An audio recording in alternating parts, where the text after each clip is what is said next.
The following program is made possible in part by a grant from Hawaiian Airlines and by the State Foundation on Culture and the Arts.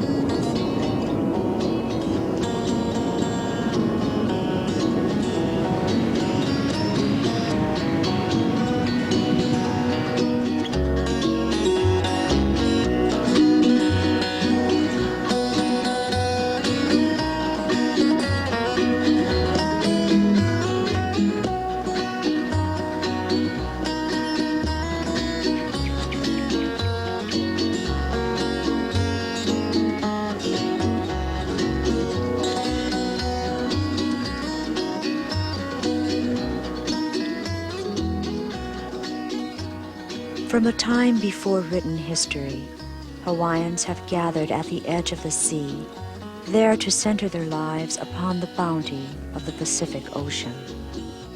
South Kona on the island of Hawaii is this kind of place, and here the shore was once dotted with many small fishing villages. Today, there is but a single fishing village left in the district, Miloli'i, a last reminder of the way many Hawaiians once lived. Here in South Kona, they still ply their trade as fishermen, raise their families, and play the music taught them by their forefathers, the song of South Kona. My dad died. He died in 56. I think I was about 12, 14 years old. We moved on here to stay. This is where, when I would come, I would hear, people like Kuli'i, Tita Melikule, and Lokelani, Malama, them three. Always together, always singing. I never heard radio around here those days. This is where I started thinking about my heritage as a Hawaiian. And this is where my interest started coming. I would imitate Gino Kiawe's voice. I would imitate Melikule's voice.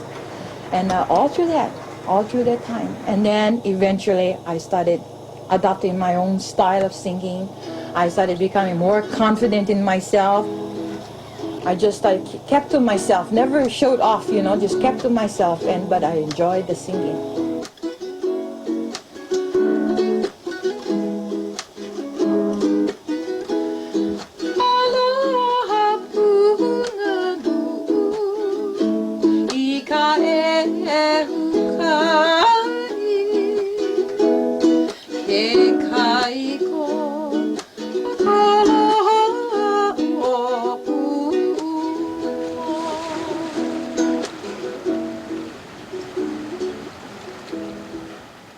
Miloli'i village goes back to prehistoric times.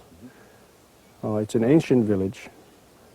Not too much evidence is left of what was here a long time ago, except there were a lot of people that lived here, I understand, and a lot of their descendants still live here today. It's about 17 families. About men, women, and children, about 120. Then about 50 dogs. Yeah, brother. My family go back 10 generations pulling ahis. Well, my dad, who loves this place, and as far as I can remember, and anybody who knows him for a long, long period of time, know him as an individual of himself. In other words, he was a strong, dominated person to what he believed in and what he wants to do. Everything he did was all good for himself, the family, which was us. He worked hard, he sent us all to school, all my sisters and brothers, so he went only to 3rd grade, and that's why he wants us to return and continue that love he had for this place. Like the old folks say, when you lose the land, you lose your life. The land and your life kind of ties in together.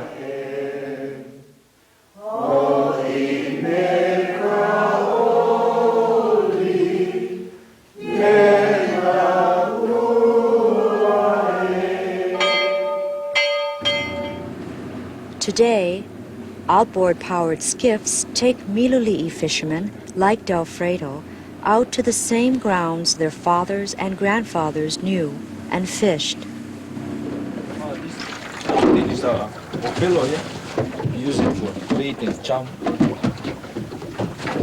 What we do is, we call it slice bait. So what you gotta do is cut this in half, put it in your hook. Use the rest of the bone in the head for chum.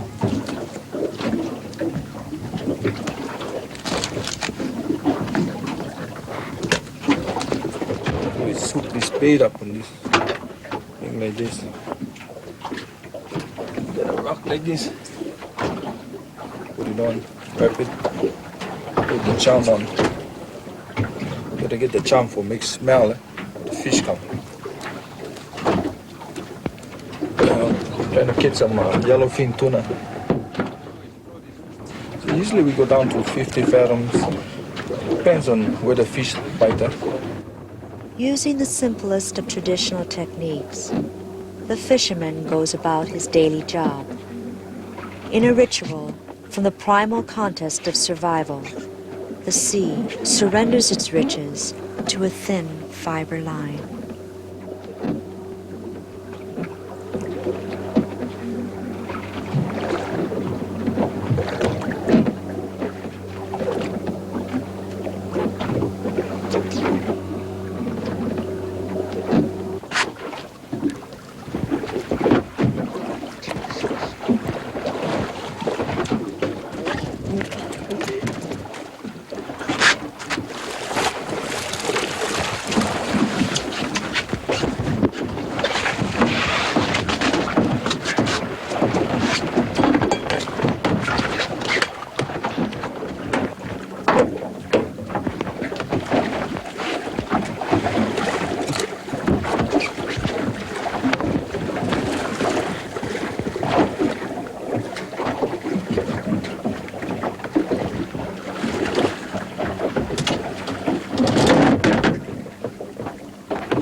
Like I said, I thought I knew what Hawaii was until I came here, Hawaiian.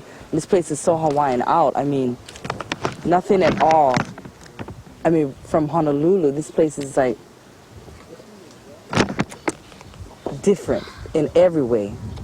The how you live, what you eat, it's smaller.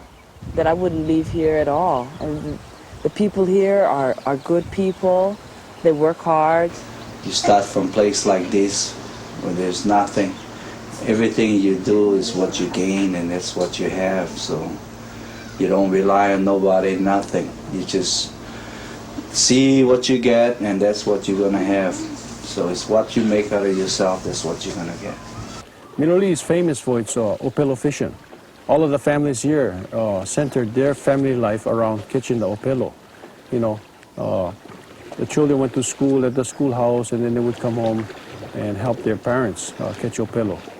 Going out to the coast and catching the opelo, then bringing it in. I recall when I was growing up here, the first years of my life, the different families had their own canoes, you know, like the Apo family, and that was their family. They would all go out to their opelo course. And the Changs and the Kaupikos. When Makani, I don't like opelo because you gotta struggle.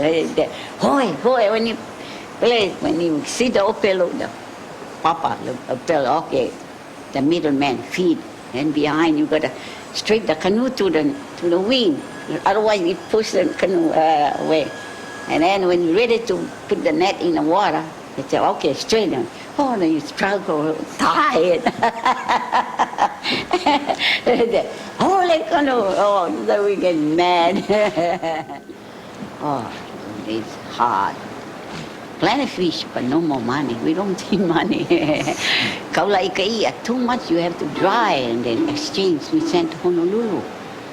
Exchange for food. A long time ago, you know, when I was a teenager and moved home to Miloli'i, I used to hear my Uncle Gabriel and my Auntie Makadem, you know, when we go parties like that, they sing the song Opelo, and I used to think maybe they composed the song Opelo because Opelo was very famous there in Miloli'i. Opelo fishing was like, that was the main source for them.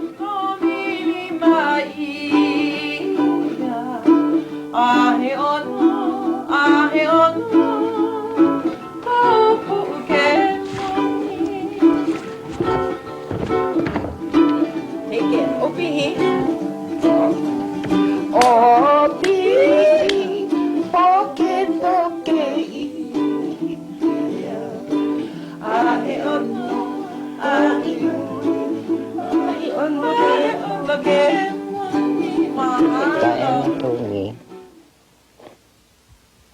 that it's the time now that we are still living yet. We're the last descendant on this place now, and we're still living. Now it's the time for us to let go what we learn, like hats. Like this, in the beginning, this is the old way of using as a stripper. And this is the one that my mother had taught us. You go any place, baby, you never go hungry. If you know how to weave, that's where you find your food to support your family. We gather the lahala first. We have to walk to find for this. We have to divide to look the color, to divide the color. We used to have lahala of trees over here, and all in this type of lahala. This is the original lahala from the tree we pick. We pick these and we take them home and we clean them and we sit there watch my mother, how she show us how to weave. In our days, we don't have electric. We just had charcoal iron. We use charcoal iron. We prepare ourselves with the wood. If we have about 12 hats, and our charcoal iron is there, it's hot. And we get the candle, you know, the honeybee candle, we keep that. My dad used to collect honeybees before. So the candle, we keep that. To clean the iron, so the iron stays smooth when you iron your hats, your clothes, and everything. So that's why the hat comes out shine. And if it's rain, you won't ruin your hat. Your hat stays pretty every day.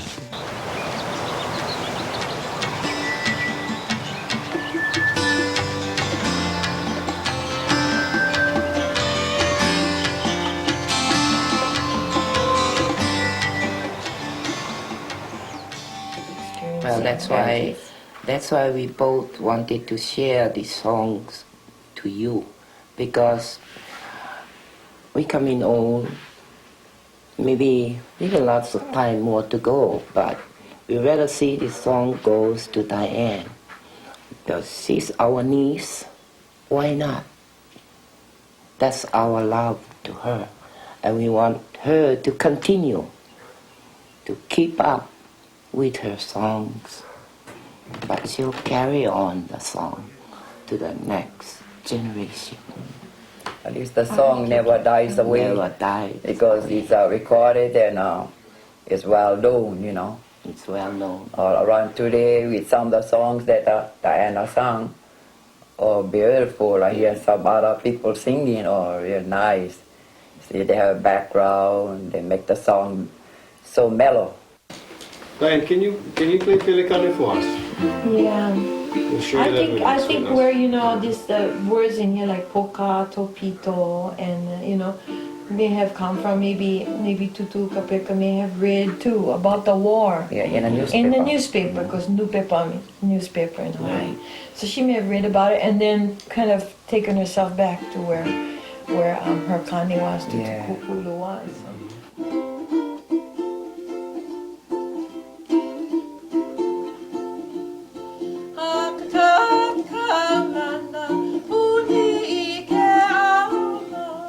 Ke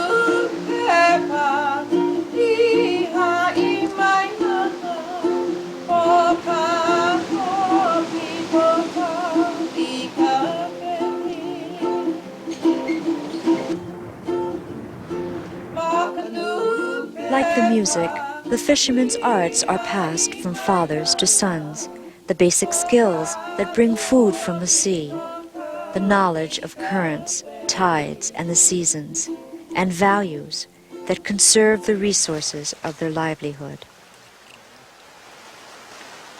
You don't need to clean them up, you only taking away plenty, you only take what you need. You clean them up, you ain't gonna get any for the next generation to come.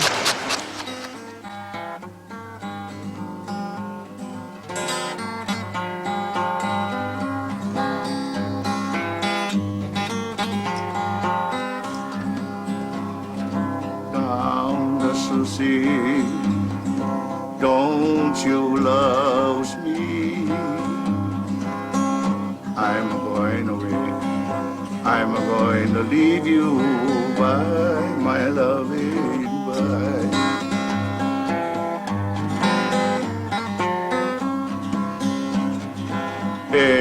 Elevaula me kupila, ame kuai yolina, ike alanu. Kilave iala o susi, my loving bye.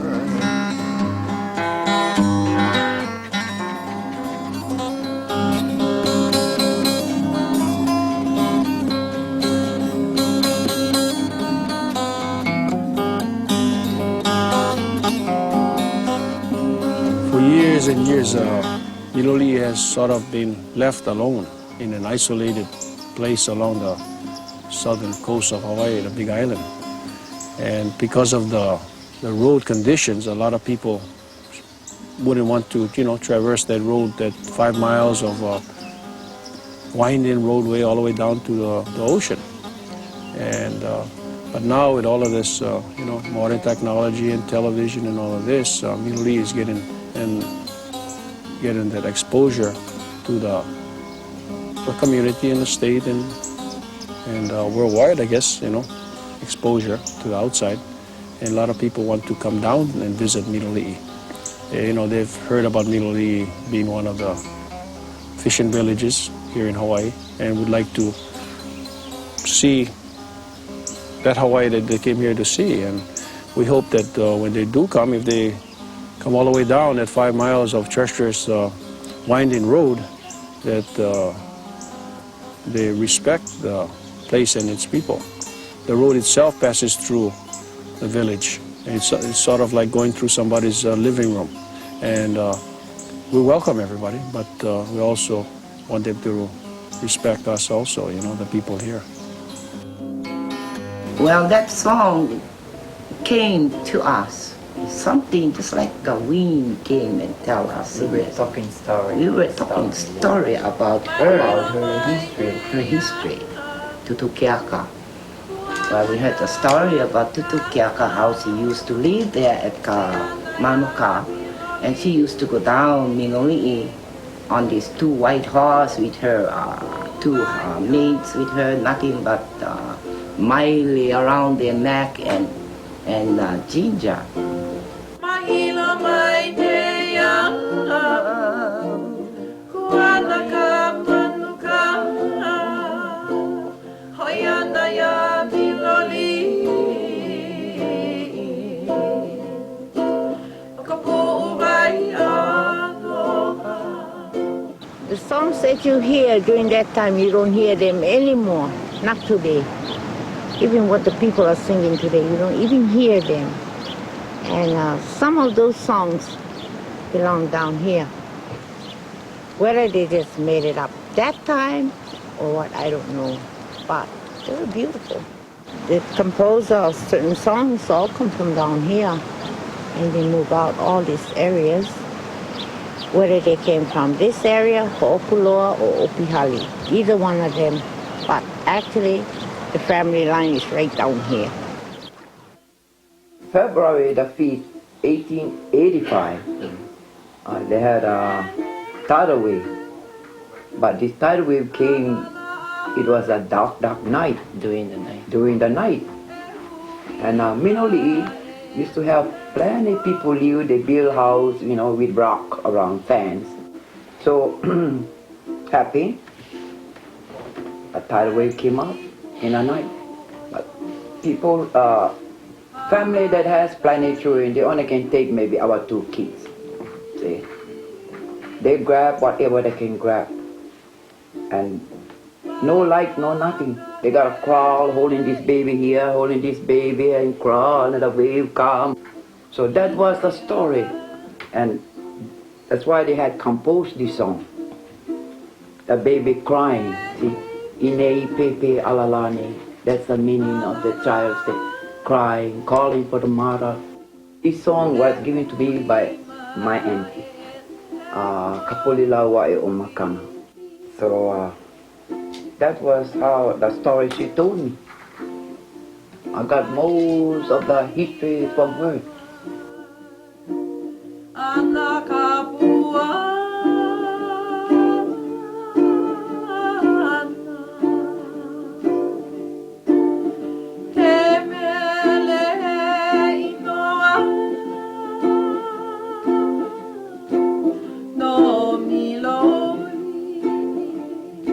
It's my deep feeling that Diane is one of the last links with that older generation. And of course, she's trying to pass it on the way she learned it to her sons. You got Bula, you got Keloha, and Willie Boy. And we're very fortunate to have Diane, with us and still being that link with the older generation. Well, I'm getting old. For the next generation, they gotta think for themselves. Yeah, they gotta stand firm and fight for their own right. Yeah. We're getting old, we're gone. We don't know what they're doing.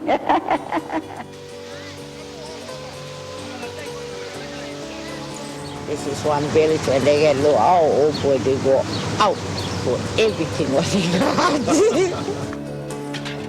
As it has been for centuries, the occasion of a luau brings the families of the village together. Luaus are, in fact, feasts with an abundance of food, entertainment, and fellowship.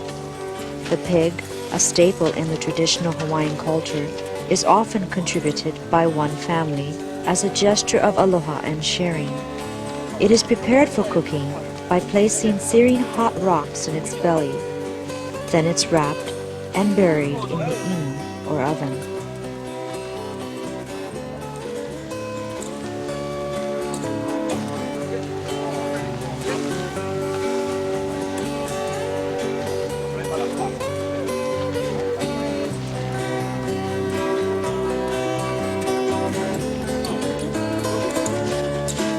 As the pig cooks slowly all day under a mound of dirt, people of the village gather to join in the laying of nets in the shallow waters, reaping a rich and bountiful harvest from the sea.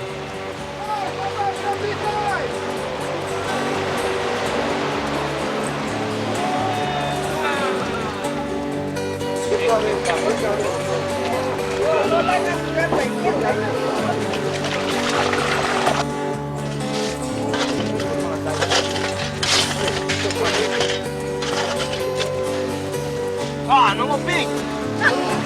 Run away, the pig! No more pig! No more pig! Oh, no.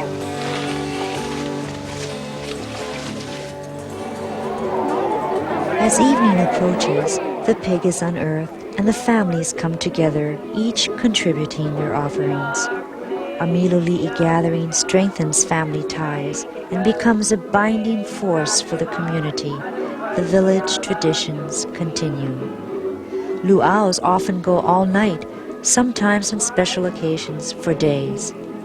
It is here that amateur as well as professional musicians share their talents on a makeshift stage, singing the music of this special place, the song of South Kona.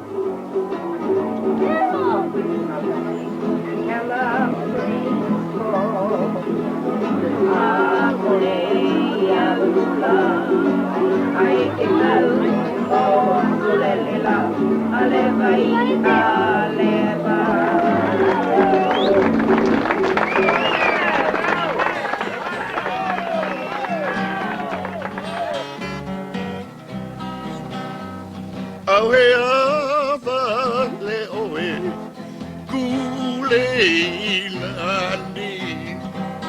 Hoi mai no kaua la e pili.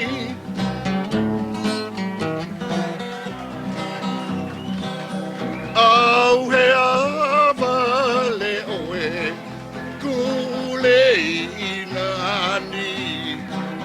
Hoi mai no kaua la e pili.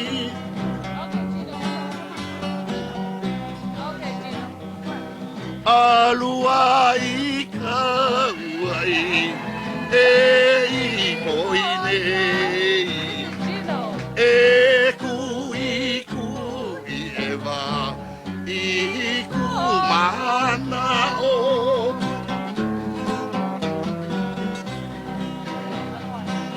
Alua i kauai e i moinei. E kui kui e wā i ku mana o.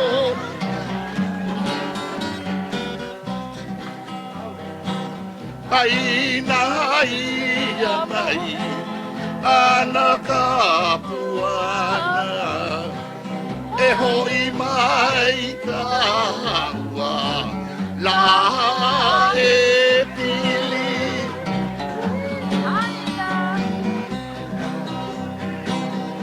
Aina ia mai ana ka puana e mai no kaua la e pili.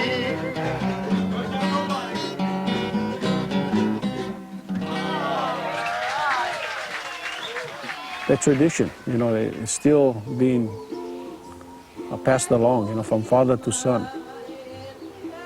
It's still, you know, it's still the individual, the man out there on the ocean catching ahi o pelo, you know. It's I like to think it's a Hawaiian fisherman out there on the ocean.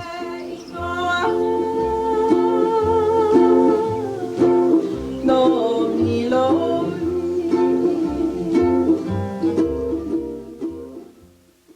The preceding program was made possible in part by a grant from the State Foundation on Culture and the Arts and by Hawaiian Airlines.